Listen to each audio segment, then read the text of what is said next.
when you ask the question, should Christians be involved in apologetics? What is the necessity of apologetics? We have to obviously define what we're talking about. And unfortunately, almost anyone who spends much time on the internet recognizes that there are a lot of people who call themselves apologists who are actually just people who love to argue.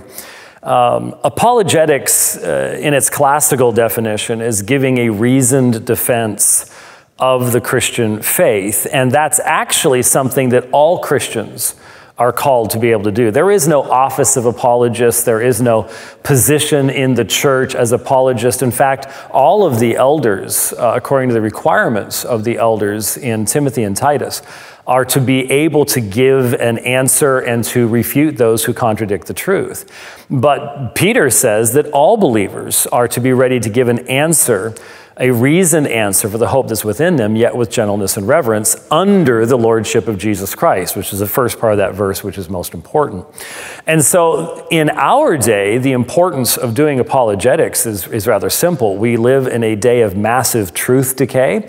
We live in a day where the worldview around us is quite literally becoming more and more pagan every day, where the basis of having a true knowledge of the world around us, objective truth, moral truth, ethical truth, is all being eroded away. And we're going back to the old days of the Roman Empire with all of its paganism. And so to give the Christian message is to give an objectively true message.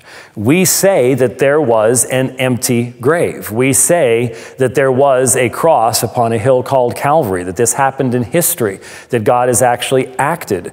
That's a basis for objective truth and objective morality. And so to make that kind of an argument, to make that kind of a proclamation, we have to be ready to give a reason for those who would ask us to explain how we can substantiate that kind of a claim. And so we have to think these things through. We have to do the work that is necessary. But it makes it possible for us to take that message into a much broader spectrum of the society than when we haven't done that work. Don't get me wrong, God can use the simplest Christian to testify of his truth. I understand that, but we want to be the sharpest tool in God's hand. And especially in our day where there are so many objections to the historicity of Scripture and the translation and transmission of Scripture and the existence of the supernatural and all these other things, there has never been a time when Christians have had to think more about how we can give that answer with gentleness and reverence than we do today.